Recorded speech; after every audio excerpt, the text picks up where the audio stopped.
Starmer has recalled his cabinet for an emergency meeting on Gaza. So sources say that he is horrified by the images of starvation. What concrete measures can be done and can be realistically expected from the UK government after this meeting beyond symbolic language?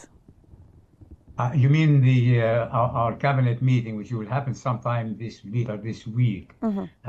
It hasn't actually come out yet which day. Remember that the parliament is on a holiday and all the ministers are parliamentarians who are on a holiday, so actually getting it back together. It probably will happen towards the end of the week, maybe a Thursday or so. And I think that is just not to change the decision, but I think it's just to get all of Labour front bench to speak with one voice, because there is some kind of rebellious, not quite rebellious, but kind of out of tune. Some of the ministers have already spoken about recognizing the state of Palestine now and so on. I think just getting them to speak with one voice.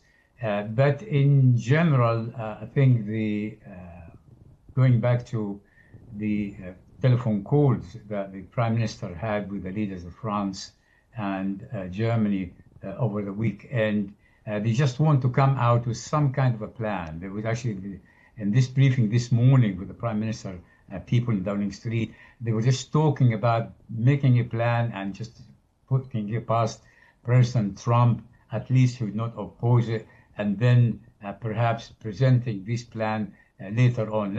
And also two of the ministers, including the Foreign Secretary, will be attending the United Nations France-Saudi Arabia conference in New York.